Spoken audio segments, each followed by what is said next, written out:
ഈ വീഡിയോയിൽ wicket keeper മുന്നിലേക്ക് ഓടി വന്ന് ബോൾ കളക്ട് ചെയ്ത് സ്റ്റംപ് ചെയ്യുകയാണ്. ഇവിടെ ഇത് ഔട്ടാണെന്ന് വാദിക്കുന്നവരുമുണ്ട്, നോ ബോൾ ആണെന്ന് വാദിക്കുന്നവരുമുണ്ട്.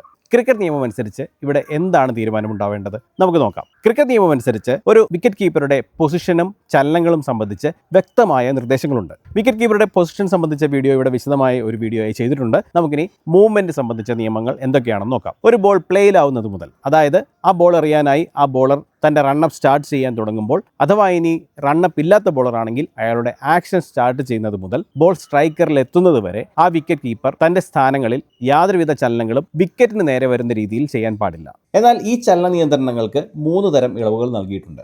അനുവദനീയമായ ചലനങ്ങൾ: ഒന്ന്, ബോളർ ബോൾ എറിഞ്ഞ ദിശയിലേക്കുള്ള ചലനം. അതായത് ഇപ്പോൾ ഒരു ബോൾ എറിഞ്ഞ് അത് ലെഗ് സൈഡിലേക്ക് വൈഡോ മറ്റോ ആയി പോവുകയാണെങ്കിൽ വിക്കറ്റ് കീപ്പർ ആ വശത്തേക്ക് നീങ്ങി ആ ബോൾ കളക്ട് ചെയ്യാറുണ്ടല്ലോ, അത്തരം ചലനങ്ങൾ. 2, ഒരു ബാറ്റർ ഒരു ഷോട്ട് കളിക്കുമ്പോൾ അല്ലെങ്കിൽ അയാളുടെ ചലനങ്ങളിൽ നിന്നും ഒരു ഷോട്ട് അയാൾ കളിക്കാൻ പോകുന്നു എന്ന് മനസ്സിലാക്കി ആ വശങ്ങളിലേക്കുള്ള ചലനങ്ങൾ. ഇനിയാണ് ഈ വീഡിയോയിൽ കണ്ട ചലനത്തെക്കുറിച്ച് നിയമത്തിൽ പറയുന്ന കാര്യങ്ങൾ. 3, അഥവാ ഇതൊരു സ്ലോ ബോൾ ആണെങ്കിൽ വിക്കറ്റ് കീപ്പർക്ക് മുന്നിലേക്ക് കുറച്ച് ദൂരം വരാൻ അനുവാദമുണ്ട്. പക്ഷേ അങ്ങനെ വരുമ്പോൾ പോലും വിക്കറ്റ് ഒരിക്കലും അയാളുടെ റീച്ചിൽ ആവാൻ പാടില്ല. ഇവിടെ ഈ വിക്കറ്റ് കീപ്പർ ബോൾ സ്ട്രൈക്കറിൽ എത്തുന്നതിന് മുൻപ് തന്നെ ഓടാൻ തുടങ്ങുകയും കൂടാതെ അയാൾ ആ ബോൾ കളക്ട് ചെയ്ത് സ്റ്റംപ് ചെയ്യുകയും ചെയ്തിട്ടുണ്ട്. ഇവിടെ 2 രീതിയിൽ ഇദ്ദേഹം ആ നിയമം ഖണ്ഡിച്ചിരിക്കുകയാണ്. ഒന്ന്, ഇവിടെ ബാറ്ററുടെ സമീപം ബോൾ എത്തുന്നതിന് മുൻപ് തന്നെ അയാളുടെ ചലനം തുടങ്ങി. മാത്രമല്ല, അയാൾ ആ ചലനം തുടർന്ന് വിക്കറ്റിന് അടുത്ത് വരെ എത്തി സ്റ്റംപ് ചെയ്യുകയും ചെയ്തു. ഇവിടെ വിക്കറ്റ് കീപ്പർ പന്ത് ശേഖരിച്ച് സ്റ്റംപിംഗ് ചെയ്യുന്നതല്ല, പന്ത് അദ്ദേഹത്തിൻ്റെ കയ്യിൽ നിന്ന് തെറിച്ചു പോവുകയാണ്.